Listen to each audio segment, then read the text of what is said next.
Yes, I mean, it's in the presentation you said 12,500, but the actual number I think with the wives who had Turkish citizenship and the kids who had Turkish citizenship went up to 40,000, something like that, including Negros and other islands. So it was the biggest expulsion.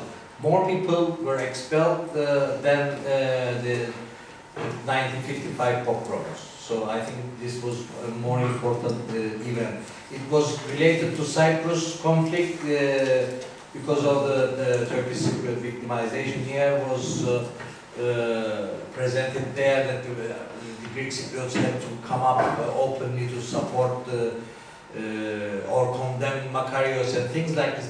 They kept putting pressures on the patriarch there to come up and condemn Makarios and things like that. So they were just in between, they caught in between the real trouble, and they became the victim of the problem that they were not part of it. It was very interesting.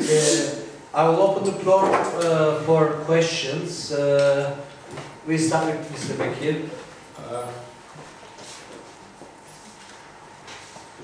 I would like to ask a question Croatian. Yes. Sorry.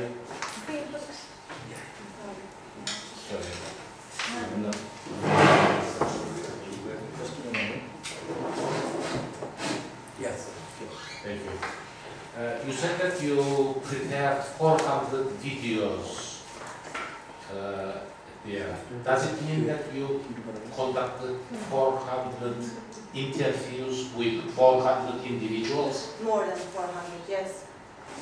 That lasted from an hour and a half till 2 hours, each interview. These were just the clips. I know, but you said you have got 400 videos recorded with, is it with 400 people? Or do you have the same people? Or on the same video you have more than one person? No, each video is with one person. I see. Can you tell us approximately what's the percentage of Serbs that you conducted interviews with? I think it's very interesting. Do I answer questions now? Yeah, go ahead. So we can have an interaction, Melvin. That's a good question. That's probably the first question we would hear in Croatia also. It makes sense. Approximately, I would say 40%, but it's approximately, I'm not sure. The problem with finding people that were willing to talk, that was our main obstacle during the project. We relied primarily on different NGOs from Croatia, Serbia, and Bosnia and Herzegovina to give us contacts of people that they knew about, that went through some kind of troubles during the war. And also we advertised the project in the media with the flyers and everything, but most of the people that we found that were willing to have an interview with us was through our contacts through different NGOs. So we are very well aware of the fact that the number of the people represented in this collection, it's not representative because there wasn't any Serb on the clips. It was, there? Yes, few of them. Probably it would be good to put that they're Serbian, Croatian. I'm not so sure. It's yours. Yeah. So yes, for instance, I mentioned we have 30 interviews from Dubrovnik, from Vukovar, which is considered to be the biggest victim in war in Croatia. We have less than 30 because people weren't that willing to talk with us. They feel like they want to live it in the past. So we are aware that the number is not representative, but the collection is not finished. If we find out along the way some people that want to talk with us, we will add them to the collection. So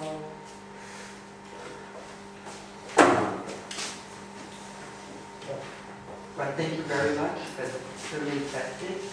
So I have one question for each really. About the interviews that you conducted. What kind of interview? I mean, did you ask questions? Did you let people speak? Because there are different kinds of protocol. And in the end, what do you really expect? Do you expect people to be able to talk about things that they've lived through in order to help them overcome the traumas in a way? Or is it mainly documentation for historians? And in that case, what is the organization of the site in order for historians to have all the elements, the background elements, in order to use it properly, if you want?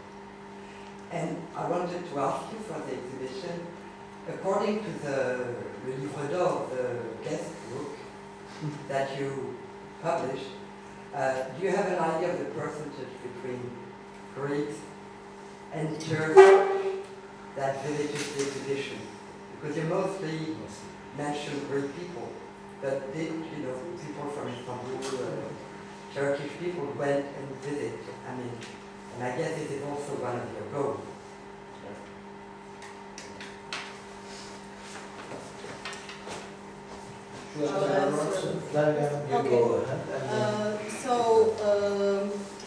Before the process looked like this.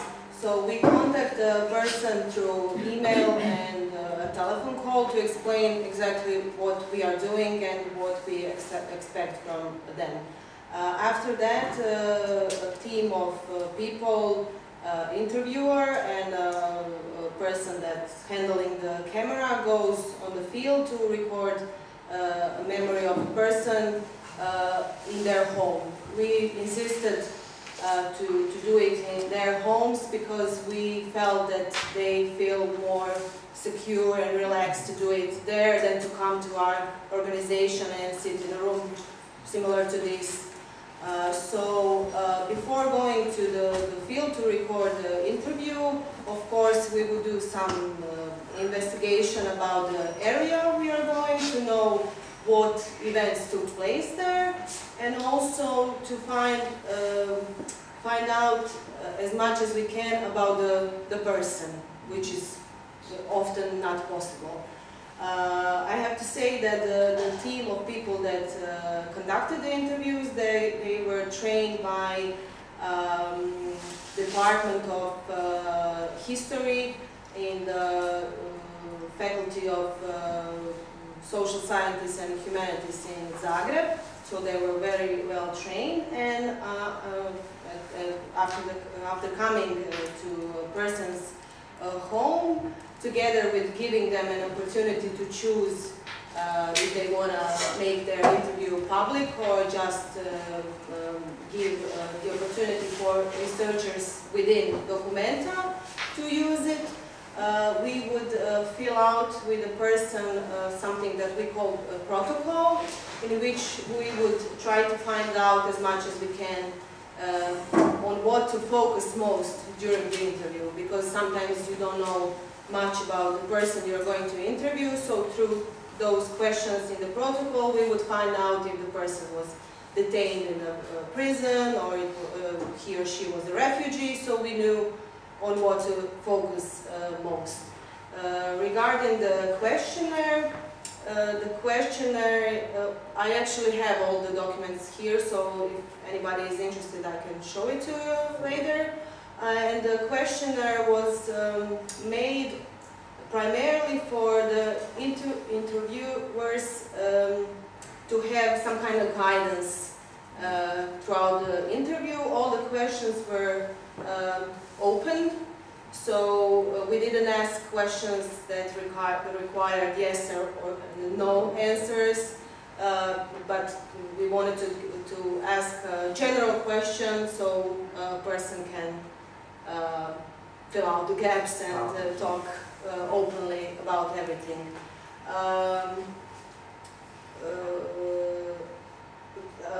I want to emphasize, and I think that will answer the second part of your question, that one of the goal of the project was to give Croatian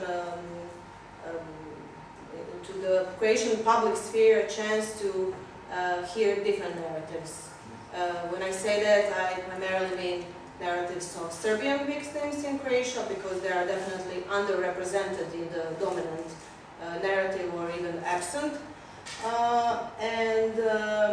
Together with that, and we noticed that while the project was ongoing, we noticed that giving an opportunity for a person that never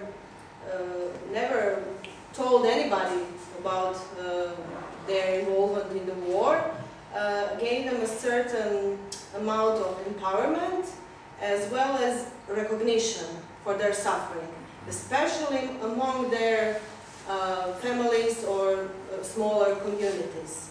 So that was definitely also one of the aims and goals of the project.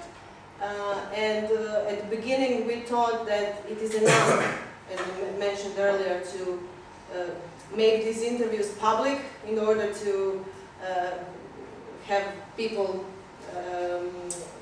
give the people the opportunity to see them, but you have to understand that many of the people that are in this collection, they come from rural areas, or people that we want to get to are in rural areas, so I'm not sure will they ever have the opportunity to see something that's a web-based platform.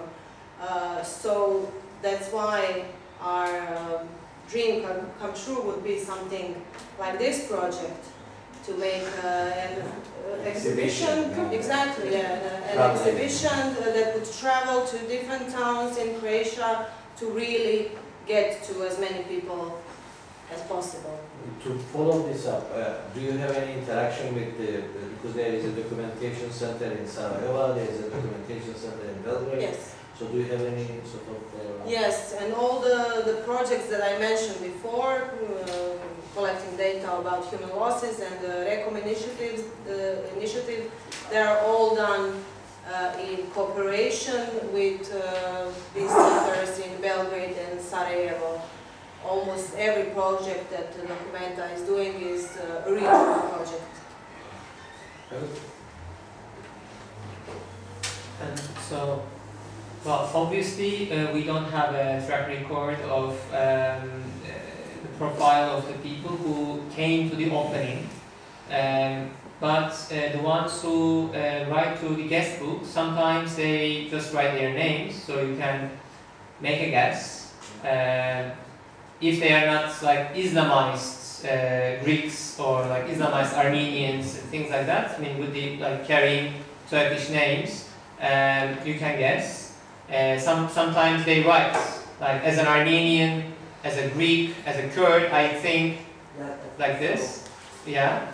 But about the people, like these numbers that I gave, like 6,000 people in total who saw the exhibition.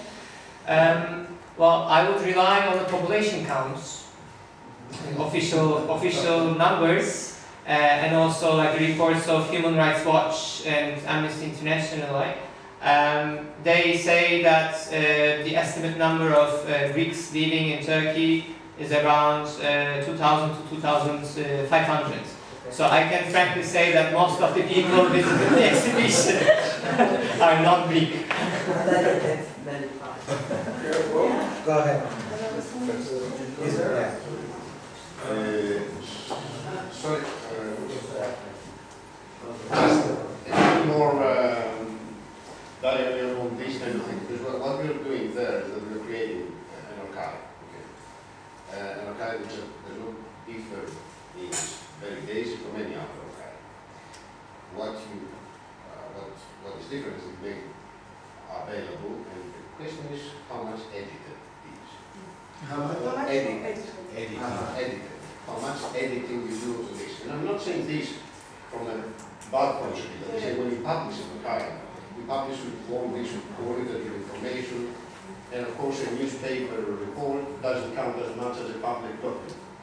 And it's obvious from at least the case we show this that people from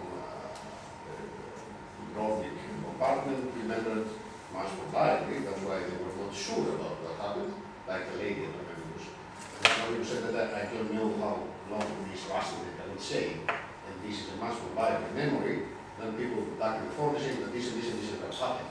So this has gone through, apparently, or very probably, all the filters of memory 40 years ago.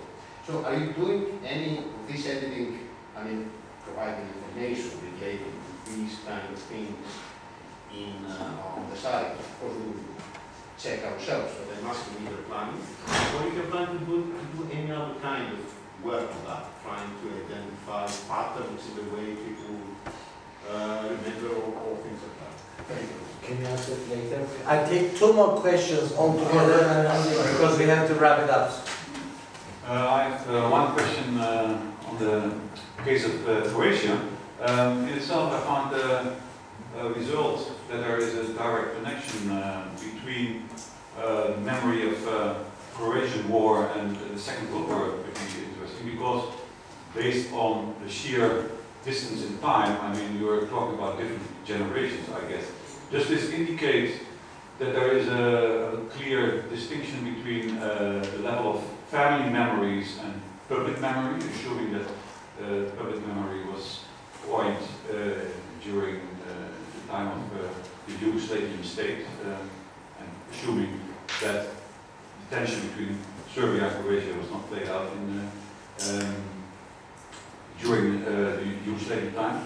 And if there is a clear distinction between the level of family memory and public memory, did you find out in this project that there is some connection between the way these experiences are remembered and Chetnik milieux? I mean, is there a typical Chetnik way of remembering, or let's say the children of the former Chetniks, because, well, I mean, these Chetnik families probably have different experience during the Second World War than lots of other Croatians. I mean, can you tell anything about the general results?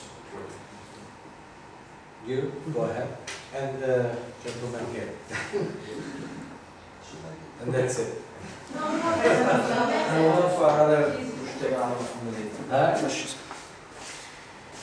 Thank you very much. One question for Darja. I was wondering, I found very interesting the fact that it was the interviewees themselves that made you expand your chronological framework, because this is their own frame in a way, so you are kind of adopting their own frame. I was wondering about the fact that since you're dealing with victims, there are all kinds of issues involved there regarding, I don't know, rapes and, I mean, trauma, basically. So what are the ethical issues that you have to deal with regarding this very sensitive information? And for Azib, I was thinking about another movie, not only Politique Cuisine, I was thinking about Pains of Autumn, which is about 1955, but it was a huge success in Turkey. Pains of Autumn. Yes. How was it? Karakoyulu, I think, was the female director. I think it's Güz Sancısı. Right. Yeah, it means that anyway. I think. Yeah. That's the one. And I think it's one of the highest grossing. But my question has to do with the political moment and to what extent that gave a push to what you're doing.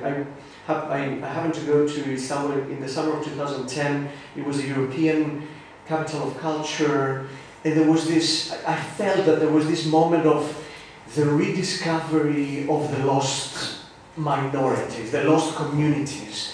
There were concerts in Greek churches and in Armenian ones, and there were exhibitions, and it felt like, I mean, of course, there is this feeling of nostalgia, right? The cosmopolitan nostalgia, which is always, it always happens, of course, when the people are not there anymore. But I was wondering to what extent this kind of moment gave a momentum also to your project. And the last question will be finished. Mete, we have Nicoletta and Vespo. They were. Let's take all of them and then finish. Okay, let's have the 3 answered and then we do another round. Okay. We will forget the question. Yeah. regarding editing, the interviews, they weren't edited in a... No, I mean, if you provide any information next to the interview, not if the interview in your website. Well, every interview has a small overview, like a small description of what you are going to see, and all the interviews, introduction exactly, that's the word I'm looking for, and all the interviews are searchable through different keywords. So you can search through the interview by a certain name you are interested in, or maybe a certain year or a specific event, so that for somebody that wants to find something specific and not browse through all the interviews, you can do that. I don't know if that answers your question. Okay.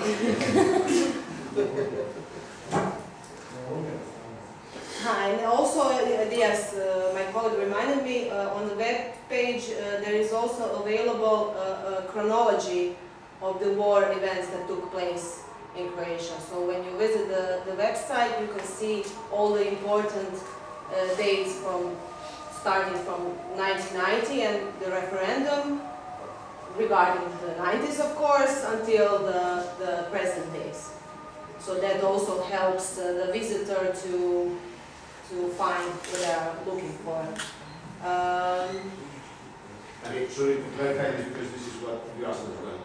Did you make these having in mind to address mostly historians, the public, or the people who, what was the initial focus? To have historians work for the public? No. Everything. For the public and for the historians, that's also the answer to one of the other questions, is that I gave also a presentation of this project today at some Cypriot radio show, and there was a similar question. The woman asked me, did I notice any differences between men and women, between people from rural areas and urban areas and everything, and I said to her, well, that's exactly the fact that shows why it is necessary for this database to be used in a scientific research, because our job was just to collect the data, and not all of us working in Document are historians or people that are trained to give analysis of that type. So it is really crucial for the interviews to be used in scientific research in Croatia. There's also an example I could give you regarding one event that took place in a small town in Croatia during the Second World War, where thousands of Serbs were killed. And all the scientists there, all the papers that they were presenting, used only archives, only old archives that are available in Croatia. And for us, that was a great opportunity to show them this and to show them that there are new data that they could use, and to try to somehow encourage them to start using something like that. So that's definitely what we want to do. There was a question about Chetniks. I have to say that I think we didn't interview any of relatives of Chetniks in Croatia. Which is not that surprising, probably because even if there is somebody still living in Croatia, I'm not so sure that they would be so open about saying the fact that they were involved in the Chetniks movement in the Second World War. They wouldn't be Muslim. Sorry? They wouldn't be boasting with being Czechs. Exactly, exactly. So even if we knew a person and approached them, I'm pretty sure they wouldn't say yes to this idea. And regarding ethical issues, that's always something we can discuss about. We gave people the opportunity to choose between different types of signed consent. I mentioned it before, to be for the interview to be public or to be used only within Documenta. And also there were some cases where people, after they signed a consent for the interview to be public, later on, for instance, a month later, they would call us saying, listen, I was thinking about it, or my grandchildren came and they said, Grandpa, are you crazy? You could get into trouble because of this. I'm scared for your safety now. And people get scared and they call us, could you please remove the interview from the database? And we, of course, always do it because it's a really, really sensitive matter. And I think that people, when they start talking, they usually think that they are not going to say as much as they say in the end. They probably feel that they are just going to stick to the certain events and some keywords, and in the end, because interviews are pretty long, they gradually feel more comfortable, more relaxed, and then in the end they say more than they intended to. So afterwards, when they think about it more, they decide that they don't want it to be public.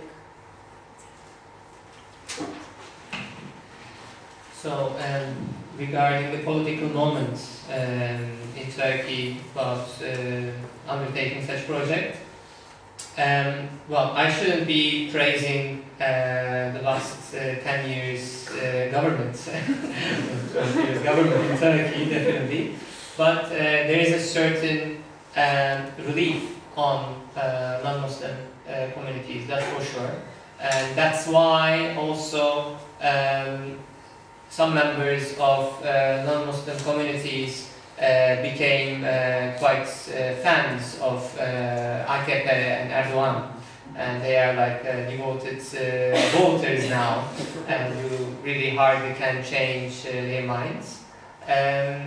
But yes, there is a certain interest and tendency for memory studies, for oral history interviews, and because like all these people, like if you consider the foundation of Turkish Republic, I mean, these people are almost, let's say, like 100 years old. I mean, they should be.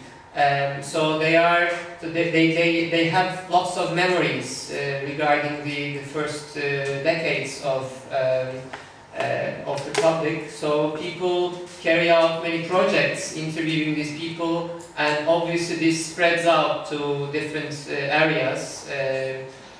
But this includes, of course, critical studies and, let's say, bystanders. I mean, this includes for many sides, both from the perpetrator's perspective and from the victim's perspective. So there's a growing interest into this kind of activities, that's for sure. But there is a financial interest too, right, in packaging Istanbul as this kind of former cosmopolitan. I mean, since they translated broadened into Turkish and the multiculturalism become fashion and also commodity, and there was also the EU aspiration, the Eurocentrist approaches towards looking for our Europeans. Where are the Armenians? Where are the Greeks? Of course, played a role in the beginning, but later it became more critical, sort of facing the history. But in the beginning it was a nostalgia in Beyoğlu, in Pera, you had these Europeans, now you have all these Kurds and Arabs, kind of a little bit Eurocentric attitude. But now And for example, I just would like to refer to a former project that I was involved. And before joining to Columbia Global Centers, I used to work at Anadolu Kültür organization.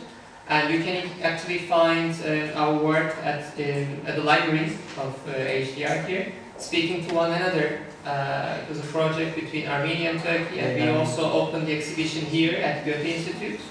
And so Home for Cooperation was also part of it. You can clearly see in this book there are the interviewees from Armenia and from Turkey, and while there are like these narratives of the violence on the Armenian side, on Turkish side there is mostly nostalgia. Like even the title of the Turkish part is "Wish They Didn't Left." So, like, there is this nostalgia, yes. And I also brought this the guest book, and this is for the HDR library as well, and also the catalog of the project, double-sided. So you can see in our guest book, some of the comments are like that. Yes, like I want them back. Like very simple words. There is. I mean, this nostalgia thing is not disappeared. It's still there. Yeah. But yeah, there is a critical mind flourishing as well. But in the beginning, it was more like music, films, and things like this. Sezen Aksu or Zülfü Livaneli with Theodorakis singing Rap Rashba and all this stuff. But it was first it was a soft things, and later it became more. But maybe it was also a good basis for, for putting cooking, for building. Yes, two more questions and we're done. No, it's great. There's Nicoletta here been struggling. That's oh, sorry. Okay, 3 questions.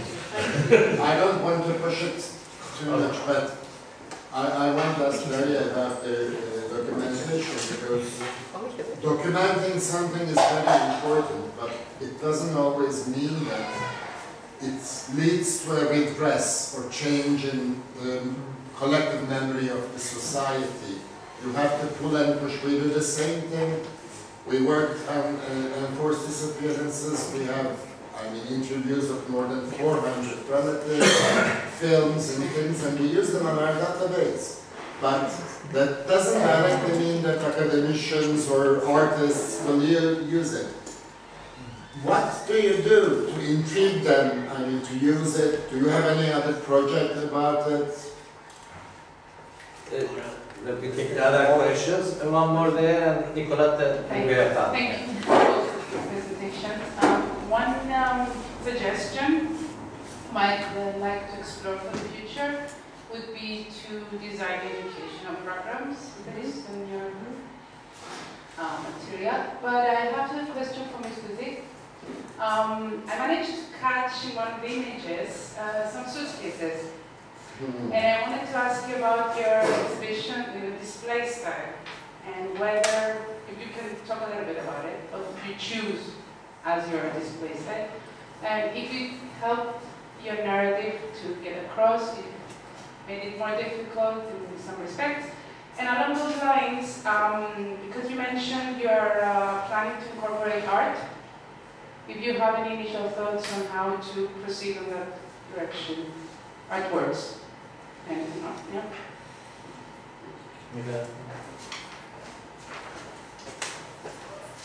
Thank you both. I have a question for Ragib as well. A very straightforward question. Most of us here in this room know A Touch of Spice or Politiki Cuisina very well, but that film was made from a Greek perspective. So I was wondering whether you could talk a little bit about Sugyu. And I was more precisely wondering about what sort of approach the presumably Turkish producers of the film adopted towards the 1964 events. And then was also wondering, based on that, how the Turkish public received that film. Thank you.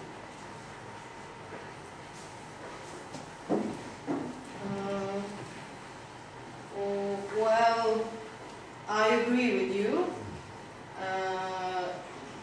That doesn't definitely mean that having data brings redress automatically, but in all the experience throughout the history of Yugoslavia and post-Yugoslav countries, it is pretty clear that there have been so many manipulations with numbers and usage of unverified and unrealistic data. So I think it's a first step. I think it's a first step to collect data and to have something that that can be verified through different sources and that is based on the facts. Other steps are definitely educational. I forgot to mention it, but together with artistic and scientific educational are probably the most important, especially for the region of Western Balkans.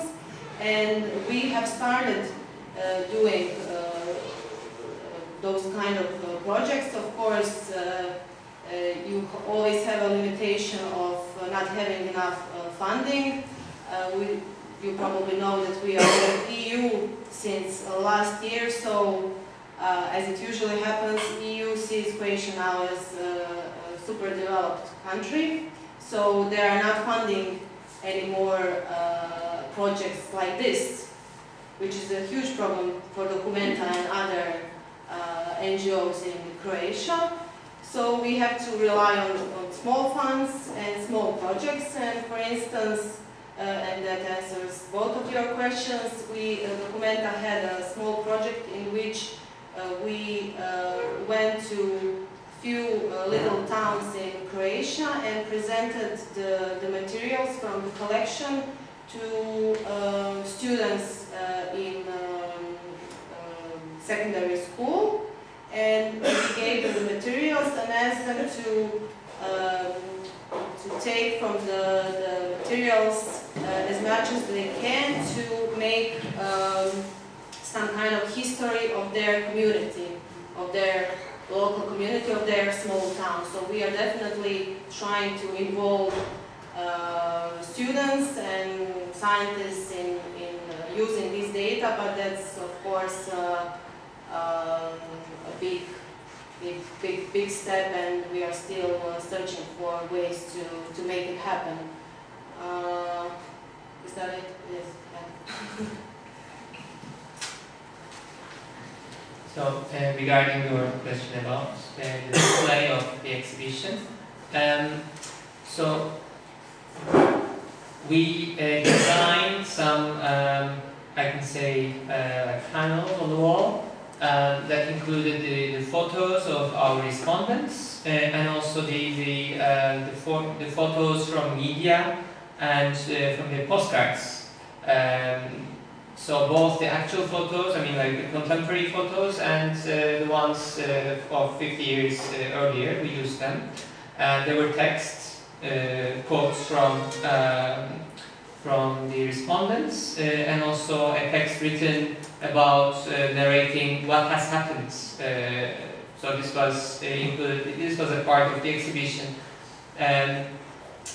Besides that, there was a section for the movie that was conducted during the interview. So people had the chance to listen to the interviews directly, what the respondents were saying, and also some without any visual, only like they could. There was like MP3 players, so that they could only listen to the narratives.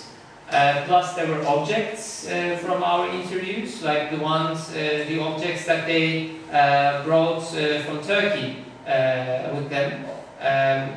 So, as you can imagine, it was limited to 20 kilos, so not many things, but just only like a fork and a spoon, for example, because it was very valuable to them, and things like that. So there was also some documents. This was actually something missing because we couldn't have access to many official documents, but for example, we found like a letter that was left to the houses of the Greeks in Istanbul. It was written in Greek, signed as EOKA B,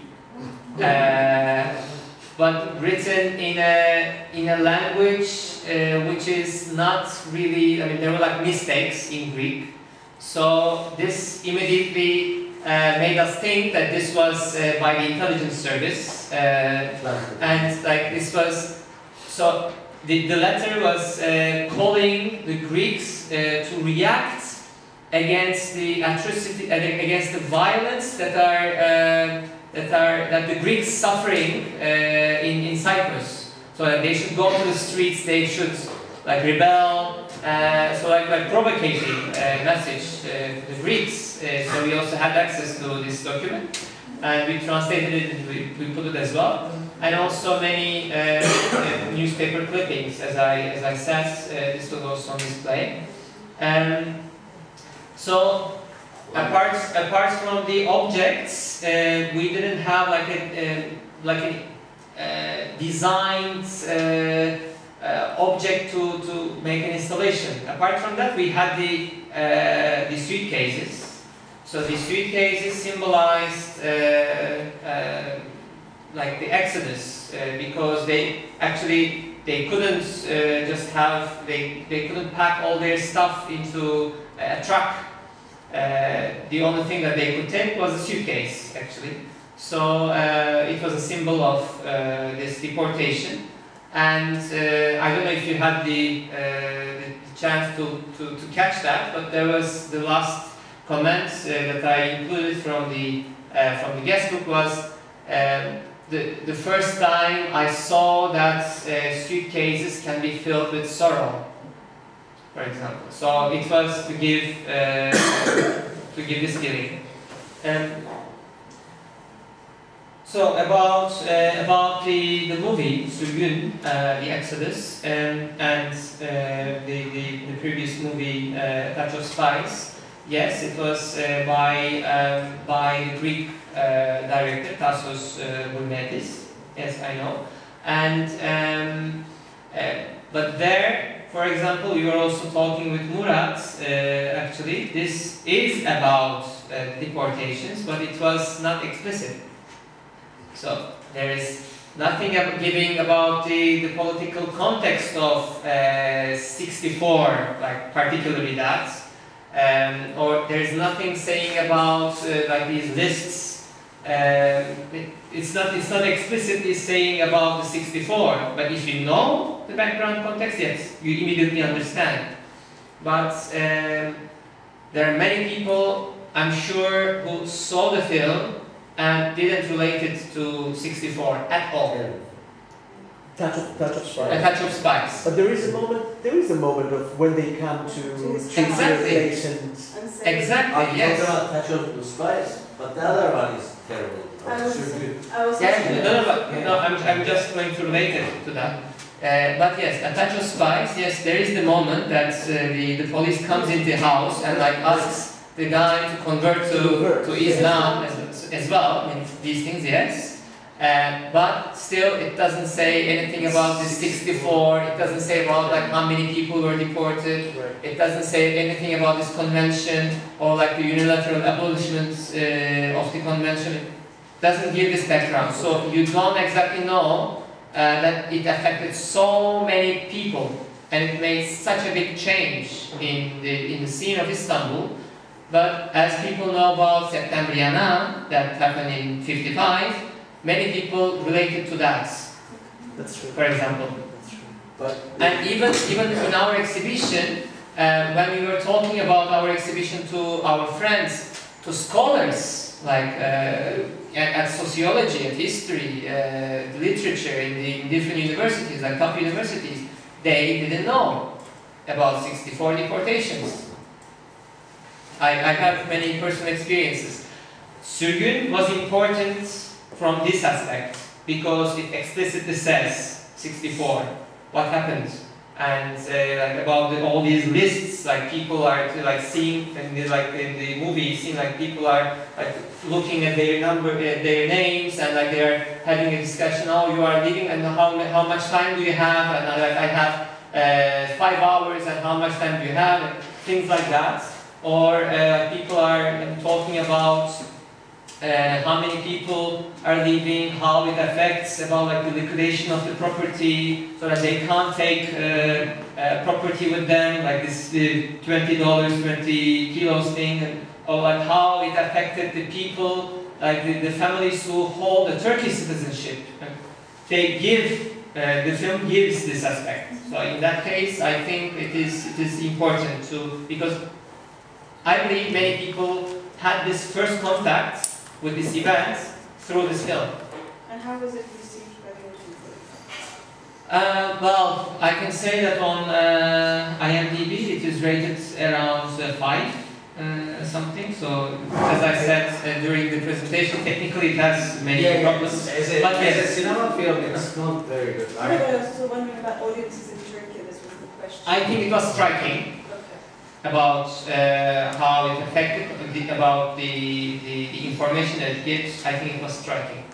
I think the closing now, but before we close down, we should admit as well that compare to the publications in Turkey and this kind of productions, it's unbelievable. When you go to the bookshops, you have tens of books on Armenian genocide.